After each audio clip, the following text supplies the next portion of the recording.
Electrocast. There's a change happening in the way we live, the way we work, the way we spend our money and make our decisions.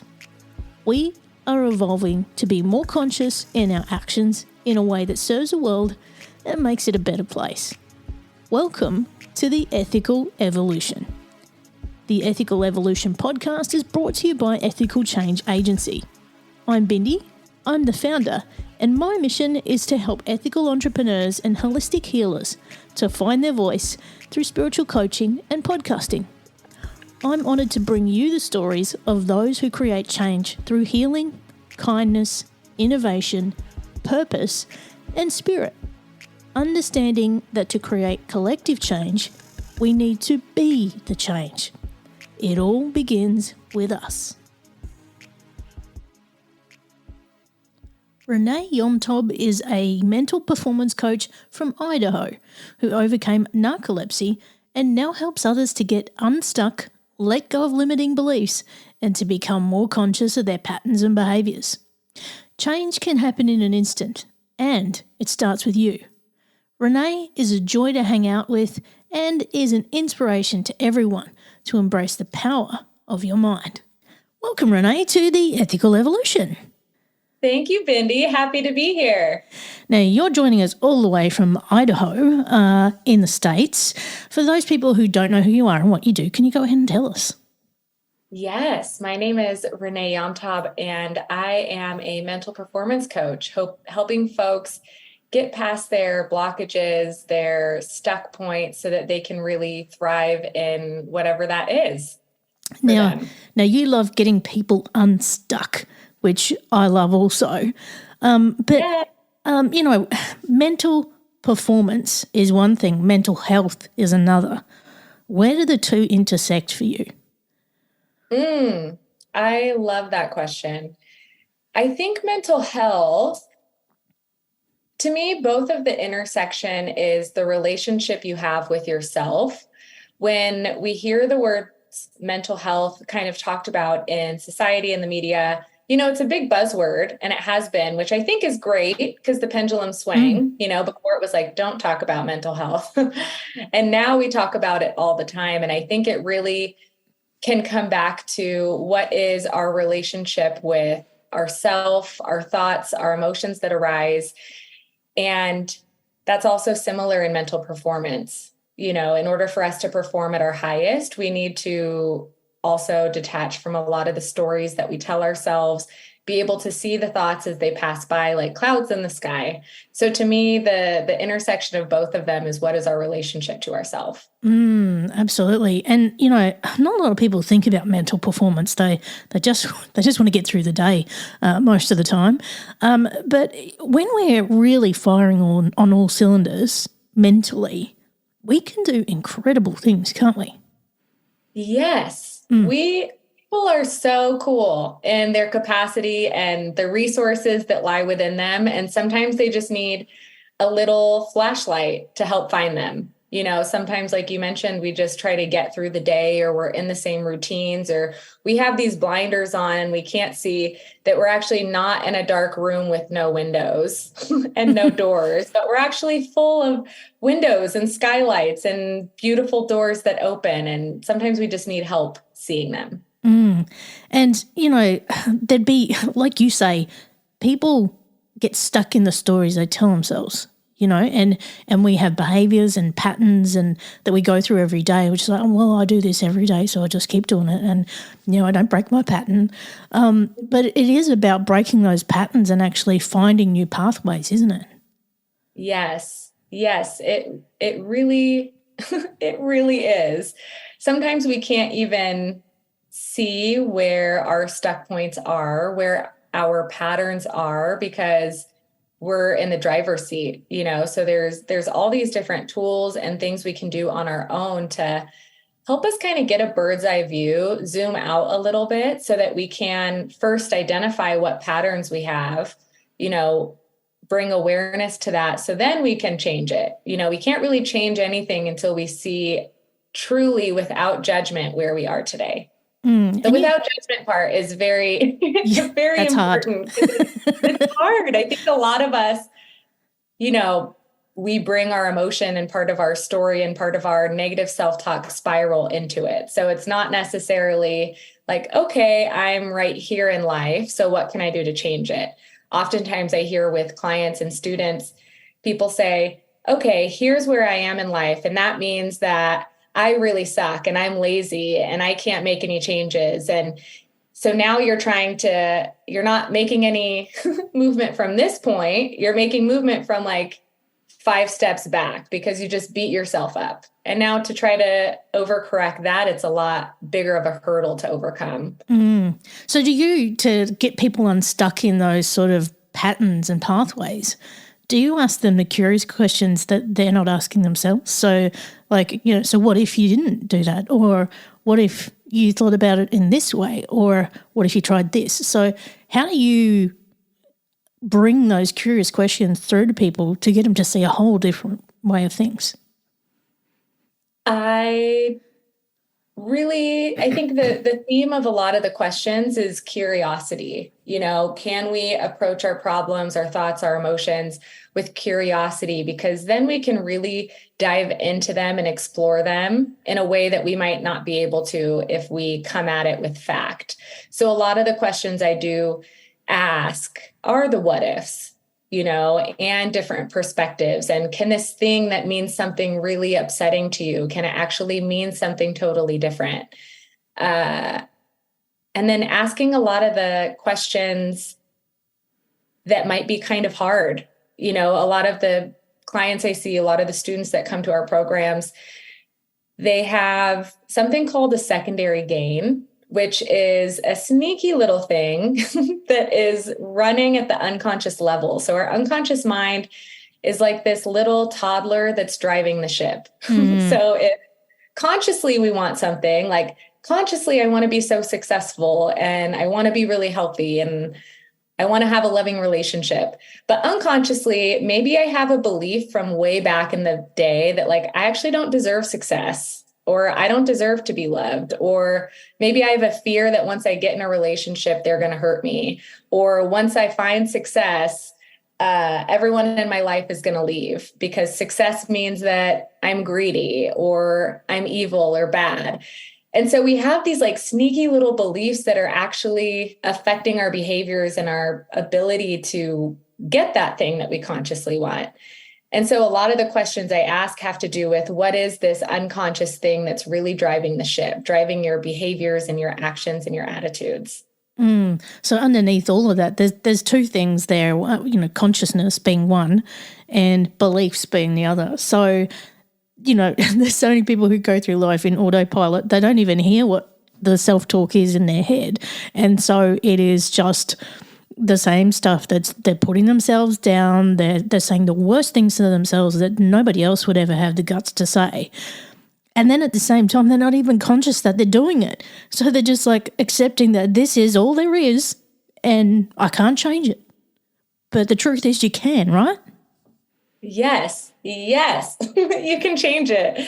I think some of the things I'm passionate about and the truths that I so hold to be true is change can happen in an instant and you can do things that you can't even comprehend, like, or not even in your awareness. And all of that happens and starts with you, your openness, your willingness to change or seek help or try something new. I found this work through a training I took when I personally was at my lowest point. I was dealing with a neurological disease called narcolepsy that doctors told me I'd have forever. Narcolepsy is, for those that don't know, it's a 24-hour disease. I was told that my brain didn't produce this chemical that would tell my brain when it was time to be awake. And so, kind of like those fainting goats that went viral, a little bit, where they would like be so excited and then just like pass out. That's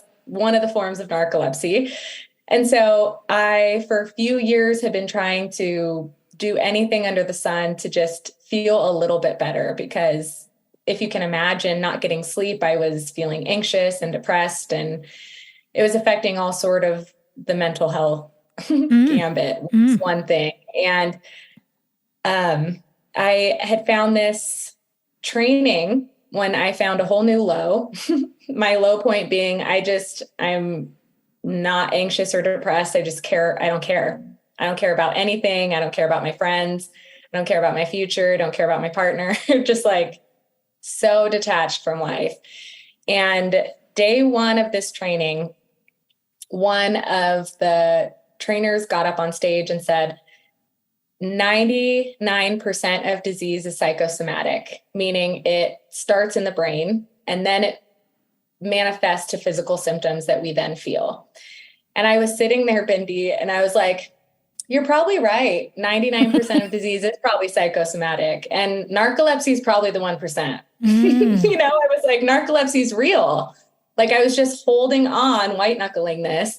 And as they're continuing to talk, like I'm getting more and more defensive, like wanting my disease to be the real one. And I hit a point in the training where I realized, okay, Renee, you can either be right or you can feel better. Like in this particular moment, both can exist at the same time. So I figured the worst that happens is I'm right back where I started. The best that happens is this guy from stage is right, and I can clear up this disease with my mind. And so that's what I did. And after that first day, I'm talking maybe 8 hours of training, that night, all of my symptoms went away. No. Yes. So that night, this is going to seem like such little stuff, but to me it was huge. That night, after the training, I went to dinner with friends. We got back at like 10, 11 p.m. I had so much energy. That next morning, I woke up at 5 a.m., did a workout, did another 8 to 10 hours of training, had dinner with friends, studied when I got home, went to bed, woke up at 5, had enough energy for a workout, like no naps, no falling asleep during the day, like truly symptom free. And it's been like that since. That is incredible. Humans are incredible. And so I think it starts with somebody seeking and being open, because if I would have sat there with my arms crossed, like holding on to this disease that I so wanted it to be real, then I wouldn't have experienced any change. So really being open and continuing to seek out and, ask the right questions. And it just goes to show how strong and how powerful belief systems are, like you wanted to believe that was real and you wanted to hang on to that. But the minute you let go of it, look at what happened. I know. A lot of our beliefs, our unconscious beliefs, they're there because they think that it's protecting us. Like our unconscious mind thinks it's protecting us. So this little secondary sneaky gain of mine at that time was that I had such a big fear of failure. Like I was, did decent in school. I was a competitive athlete my whole life, a college athlete. Like I had a huge fear of failing. And so as long as my disease was real, if I didn't accomplish all that stuff I set up for, it's not my fault. Like I have this disease, so it was kind of in a sneaky, sick way, this belief was keeping me safe from the hurt, the potential shame, the whatever comes with failing. And so you have to just, I guess, be ready to face what comes and know you can adapt. A lot of the stuff I see with my clients is they'll want to hold on to this belief, this fear, this guilt, this heavy emotion that's dictating their life because they've held on to it for so long. They don't know who they are without it. And that can almost be scary to go into the unknown of like, who am I without this thing I've identified with? That's exactly it. And I was just chatting to someone just an hour ago who is a spiritual healer and helps people through addiction. And, one of the things she said is, well, who are you without your story? Like if we let go of the story, who are we? Without all of that, let all of that go, and it's like, we build these walls for ourselves and the minute you can strip them away, and I would imagine that when you're asking those curious questions of people, that you're getting incredible breakthrough moments and big ahas where they're just going, oh, right. Yeah. I've been the problem all along. Yeah, it's so beautiful to see that little light bulb, and my favorite part is when people forget who they never were. They forget that the stuckness they were in, they can no longer associate with that feeling anymore. They're like, are you kidding? Did I say that? Like, no, I love myself. I would never say I hate myself, or like, no, I talk happy to myself all the time. What are you talking about? And that's just the best part. Now, there's probably people listening, Renee, that are going, that's all well and good, but how do I stop falling back into the old patterns? How do you stop from going back into the old patterns? There's so many different things to do. The way that I start with all my clients is doing this technique called mental emotional release. It's a really big one. It was clinically researched in comparison to cognitive behavioral therapy, and the results are pretty astonishing. And we release anger, sadness, fear, hurt, guilt, any of those sticky, yucky beliefs. We release them from your mind, and then they're gone. Like, they're gone as long as, this is the caveat, as long as you have something you're working toward, so you're continuing to take action toward your future goal, and you manage your mindset along the way. So one of the examples I like to give is, let's say I'm like, I want to lose 100 pounds, and then I lose like 20 pounds, and I have two options, right? I can either go into an old pattern where I'm like, I have to go buy new clothes because my clothes don't fit. This really sucks. I really don't want to be doing this. And then your unconscious mind hears, oh, you don't like this? Okay, don't worry. We'll just put that 20 back on. You won't have to deal with this like problem, and then we'll all be good. So you can manage your mindset along the way and celebrate every point of success you see for yourself. Manage your mindset, because the more success you train yourself to see, the more success you'll find. Yeah, and that's it. We can either be our biggest advocate or our biggest enemy, can't we? Yeah, we usually are our biggest enemy. Yeah, we're good at that one. We're so good, yeah. So, with the work that you do with people, what kind of results are you seeing and transformation are you seeing in people who are actually trying these techniques? So much. It really warms my heart.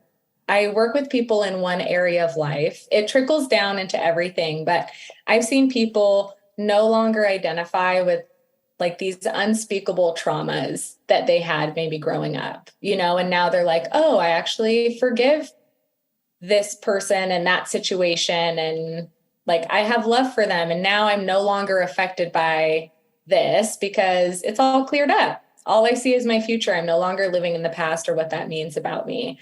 I've seen people become like deeper in their relationships. They're able to love at a deeper and bigger capacity because they can love themselves at a deeper and bigger capacity. I've seen people who are no longer people pleasers, or don't talk bad about themselves, or can advocate and use their voice and see it as strength, not hurting people's feelings. All of these things that just pop up in life can be totally changed. And it's just the best. I'm like going through my little filing cabinet in my head of all these stories, and it's so happy. It must be so rewarding for you to see those changes in people, and also to have the results that you've had, like to no longer just fall asleep randomly. Yeah. Staying awake is good. Yeah. I couldn't imagine that. Like, that would be such, like, yeah, that's a whole podcast in itself, is this narcolepsy, seriously. Trip. Being tired all the time. Ooh. Now, people are probably thinking, oh, how can I access this stuff, Renee? Like, there's so much within us. We've got what we need to heal us, right? We've already got the tools. It's just accessing them and knowing they're there. Now, I would imagine things like meditation might be a great thing to use in this space. Am I right? Yes, you are right. I'm a big proponent of meditation. What we talked about earlier, it actually really helps with, which is, you have to first become aware of where you are to make any changes. And there was a meditation practice that my yoga teacher had me do, maybe a year ago or so. And it really shed light on things I didn't even know was there. And so what I would recommend for people starting in their meditation practice is to first know that it's not to not think. Yeah. Meditation isn't to shut your brain off and to just have it stop altogether. You're going to have a wave of thoughts come up because it's likely the only time in your day that you're like not distracted, because that's how we live these days. And so to sit down for 5 minutes a day, every day for 30 days. You can do that while your coffee's brewing, while your tea's steeping. You can do it while you're brushing your teeth, whatever it is, 5 minutes a day, every day for 30 days. What this is going to do is it's going to show you that you can honor your word to yourself. So it will show you that no matter what, you showed up for yourself 5 minutes every day. And the second thing is I want you to write a sentence or two after every meditation with the theme of the thoughts that came up. For example, maybe you had a bunch of thoughts about the past or the future or a to-do list, or maybe you were going down one of those spirals of self-talk, like, I'm not good at meditating. I must be doing something wrong. Gosh, I always do something wrong. Whatever that's like. Write 1 to 2 sentences after every meditation for those 30 days. And you'll be able to see these themes that are present. And what it'll help you do is realize that your thoughts aren't fact. They're actually just a loop. So it's the step 1 of bringing awareness to where you are. And then from there, you'll be able to tackle wherever you need to, whether you're in the past, whether you're feeling anxious about the future, whether you can't stop your to-do list from running, whether it's that negative self-talk. You can then take action once you know where you are. And it also brings you into the present moment, hopefully. Like we spend so much time in the past or the future that we actually lose the present moment. And I think that is one of the key benefits out of meditation. And you also mentioned there basically a form of journaling. Like I find so much therapy in that, and I notice when I don't do it, I'm like, I really need to get back on that track. But I love the fact that you bring up, and this is a theme that's coming up in a lot of conversations I'm having lately, is showing up for yourself. Yes. It's so important for us to be able to do. And it's generally the first thing that we'll not do. Like if it's something that serves us, especially with women who maybe feel like they need to carry a lot of the load, whether it's in relationships or families or career, or, they're juggling all these plates at once. It's the relationship with yourself, the well-being for yourself, the health for yourself that will, maybe do tomorrow, not today. Which is insane, right? Why do we do that? Like you're giving your power to someone else, basically. Like, why on earth do we do that? It's crazy. It's crazy. My challenge to anyone who also does that might be listening is that you will be a better mother, a better partner, better for your corporate team. You'll show up better in your career if you take care of yourself first. A big one I hear with moms is that they just literally can't because there's little people that need them. And my challenge to that is that you are teaching your child how to fill their cup first. You are also balancing, centering yourself so that you show up as the mom you want to do, or show up as the mom you want to be, not be reactive or burnt out or tired or stressed. So it's a win-win when you take care of yourself. And I'm hearing the word boundaries there, Renee. Boundaries. Because that's what it's all about, isn't it? Is like setting boundaries for yourself and others so that you can actually take that time to put yourself first and show up for yourself. You're so right. I'm a big fan of boundaries over here. I think boundaries need to be rebranded and they need their own PR team because boundaries are a win-win. Like setting boundaries shows, hey, I love you so much and I want you in my life. Here's how you win with me. Yeah. Like, here's how we can win together. Setting a boundary shows somebody you want them in your life because, the alternative is just like cutting that off. So the fact that you're setting a boundary should show you and them that you love them, that the relationship's important. So like, here's how our relationship needs to be. It's so powerful too. Like if someone sees you put a boundary in place, they're like, oh, I can't just walk over them and get what I want. Totally. And it models the behaviors we want as well, right? Absolutely. It really does. And it allows us to really figure out what's right and what's not right for us. I think with boundaries, a lot of the time, it's another big buzzword out there. And again, I'm glad people are talking about it. And I think people are missing a really important part when they're setting boundaries. And that's figuring out what actually is the specific behavior that is no longer acceptable. Oftentimes I'll hear, for example, there was someone I was chatting with and they said, my boundary is that they can't talk to me like that anymore. I'm like, okay, what does that mean? Does that mean they can't talk to you in that setting, in that tone, with those words, around those people? Like, what is like that? They can't talk to me like that. Because as a boundary setter, you want them to win with you. So you need to be so clear on what it is that's not okay. And I think that's the piece that's missing. Yeah, exactly.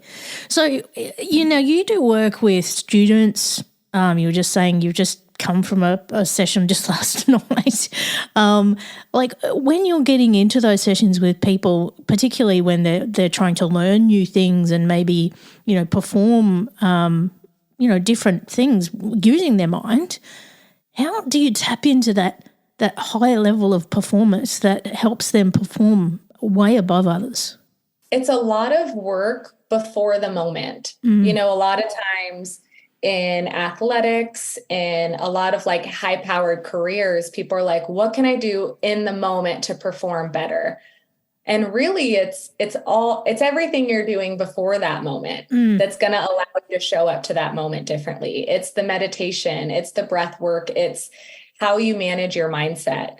A lot of pro athletes will talk about when they're in a game and something doesn't go their way, they've done so much mental practice that, what just happened isn't good or bad. It's just information that they can then use to make the correct play. And that's a practice, like the meditation and the breath work and the mindset and your reframing, so that when you get to that point, you perform higher because of all the practice you put in.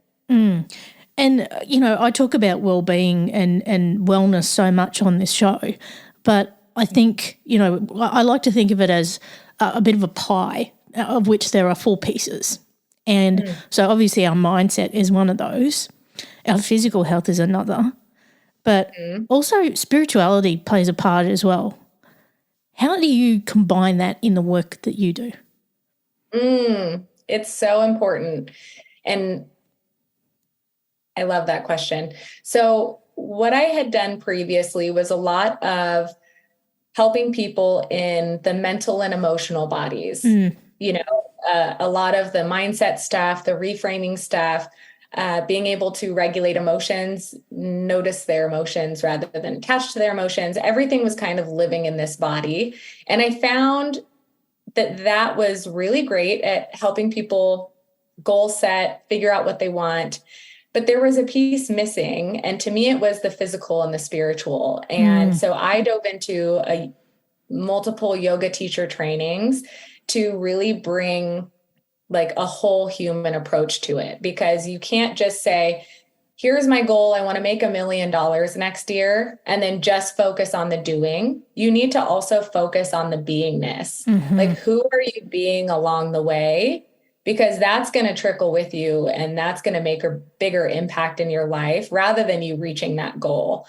And so really figuring out, a good exercise I do in the beginning of working with clients is figuring out, who do you want to be spiritually? Who do you want to be emotionally and mentally? And who do you want to be physically? Not just what do you want to do, not the doing energy, but who is it that you really want to be? You know, I think it's an important whole pie that needs to be that. And this is it. People, when they're asked that, they don't know, do they? Or they just don't think about it. They don't even dive into the possibility of who they could actually be. Yeah, it's a little flip-flopped, you know, in our Western society. Is once you have that thing, then you can do what you want to do, and then you can be who you want to be. So once you have that degree, then you can do that thing, that job you always wanted. And then once you have all that success and from doing, then you can really be that person you want to be when you're 50, 60, 70 and beyond.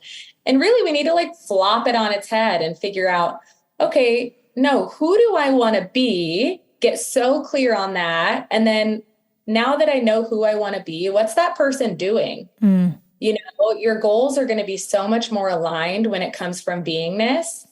And then you can work on, what is it that I want to have? You know, because it all is stemming from being rather than your doing. An example of this I hear a lot in the beginning of the year, maybe you do too. People come in with goals of like, I want to read 12 books this year, 24 books this year, whatever it is. But then when I ask them, do they see themselves as a reader? They say no.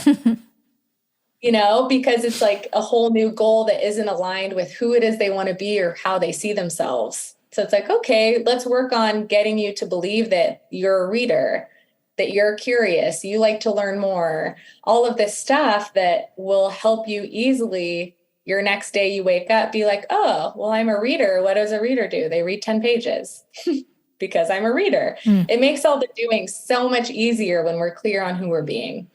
And this is it. You can truly design the life you want. And I know that sounds very simplistic in the way that I've just put it. But you can, if you consistently apply action in the right places to get where you want to go. There's a good friend of mine in Canada who often sends me TikToks of things that are just like right on the money just when I need to see them. And there's one from Oprah that has almost become like our mantra, that, it's almost like if you are going on a trip and you don't have a map and you don't know where you're going, how do you know when you get there? You know, like if you don't see and know what it is you want and where you want to be or what you want to get to, how do you know you're there? You know, so she and I have now done this thing. Okay, we see ourselves interviewing Oprah, so that's going to be happening. So stay tuned. Can't wait for that episode. So it's like knowing and having that as you actually live in that vision in your mind, and if you can do that, before you know it, it's happening. It's happening, totally. And this is where manifestation plays a part too, right? No doubt you probably talk about this a little bit too. And there is a formula to it I have learnt. And everybody's got their own formula that works for them. But I actually did it just as a practice earlier this year, might have been last year, where I wrote down exactly what it was I wanted to achieve, clear as crystal, took all the actions to get myself there. Within 3 months, it happened. Yes. Wow. I love hearing those stories. So you've got to believe in yourself too. Again, we're coming back to these beliefs. And you've got to not listen to anybody else and all of their bullshit. And you've actually just got to listen to yourself and trust in that you can do that and keep going towards that and nothing else. There is no other option. That is it. I love that. And especially what you just said about not letting anyone else sprinkle their bullshit on it. Yep. You know, I think so much in this society, we like to declare things, you know, it's like, I'm declaring that this is what I want and who I now am. And what we leave room for is people to, whether they're well-intended or not, they sprinkle their beliefs and their projections and their past experiences, whether it's with words or energy or like a face, whatever it is, you're like taking in their projections. And then what does that do to our beliefs? It's like, oh, that is kind of a crazy goal. Maybe I'll lower it, or like, oh, that is silly to think I can do it. So I love that piece of just like keeping this little goal, this manifestation of yours so protected and keep your mindset protected and keep your beingness protected and then watch it flourish. And again, it comes back to showing up for yourself, because if you don't take yourself seriously, how's anybody else going to do it? You might say the most outlandish thing that, is so full of self-belief, and other people are sitting there laughing at you. If you sit there and you listen to that laugh and you think that that's genuine, that's going to make you unravel right there. Ooh, you're right. Yeah. Yep. Now, Renee, you've been talking about yoga a bit, and I know that you do a lot of yoga. Tell us how that plays a part. The yoga really rounds out everything to me. And I dove in for my own personal practice. I was looking for something. To me, yoga is really spiritual as well. I know it doesn't really need to fill that bucket for everyone. So for me, it connects the spiritual and the physical body. Like, so to me, it was the missing piece. What I see in my clients and with our students is that yoga is an opportunity it's another avenue to find our patterns and become aware of it. For example, if I lead a class and there's a really tough pose that I'm asking them to hold for a long time, it's an opportunity to see what emotions come up in times of challenge. Where does your mind go? Are you like cussing your teacher out in your head right now? Are you wanting to quit? Are you wanting to dissociate and just come back during a comfier pose? Because what you do there is what you do everywhere. How we do one thing is how we do everything. So the asana portion, the physical pose portion of yoga really brings everything up to the surface. There's no hiding from holding plank for very long or doing this like challenging back bend. And then I do pranayama, like a breath work following that. And that allows us to, on a physical level, get our body into the parasympathetic nervous system by using a bunch of different breath work techniques. It allows us to, like you mentioned earlier, come back to the present moment. And then we go right into a meditation that allows us to strengthen and practice our relationship with ourself again. Are we able to see everything that's coming up and just watch it kind of go by and maintain our strength in ourself, which is so wonderful when you're trying to make a goal come true. Can you watch all of the thoughts, all of the challenges, all of the everything that might be passing by and stay strong in what you know to be true? So I find it to be a very holistic, I call it a whole human approach. We're looking at all the bodies, and yoga is just a vessel to do that. And you're going to laugh at this, Renee, but a few years ago, a friend of mine took me into going to yoga with her, and I'd never done yoga in my life. I said, "This does not bend." And anyway, she said, "No, come on, give it a go." Anyway, I went, and I was surprised, what I could do. And next minute, my foot was near my head, and I was like, "Oh, okay, this thing does bend." And what for me, what it was, is it gets you out of your head, and into your body, which I think is a big thing for a lot of people. They're so stuck in their head that they don't even realize their body half the time. Yeah, You're right. It definitely helps people come into their body and notice, how does your breath affect your body in this pose? What are you physically feeling in this pose? without giving it story? Like, can you notice sensations that are there? Oftentimes it's the very first time people came into their body in that day, because we're so buzzy, we're so distracted with all the stimulus around, with all of our to-do lists, with all of our plates juggling, that we forget about this like flesh carcass, and the more we can like unionize our mind and our body and our spirit, the better we can work as like a whole being.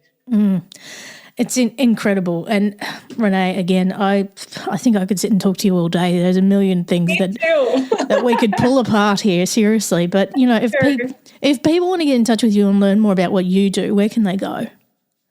They can go to wearelovelove.com, or they can go to my Instagram page, which is just my first name and last name, Renee Yomtob. Amazing. Got the last big question for you, Renee. What's the change you'd like to see in the world, and how can we bring it to life? What's the change I'd like to see in the world? And how can we bring it to life? I would love to see people know how badass they are, just innately, and how amazing they are and how many resources they have available to them. And how we do that is just continue to talk about it. So I appreciate this podcast and giving people an opportunity to hear about some positive change and hear that it's possible through all the guests you have on. I love that you said that, because a lot of people call me a badass.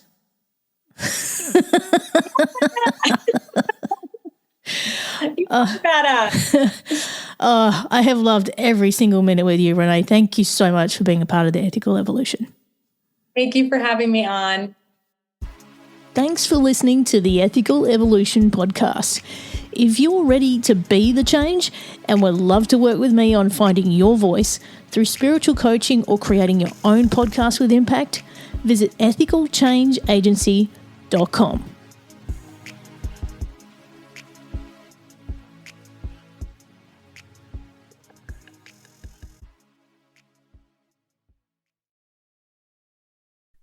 Welcome, explorers of the human experience. This is Let's Talk Soul, and I'm your host, Claudia Monticelli. We're not afraid of the great mysteries of existence here.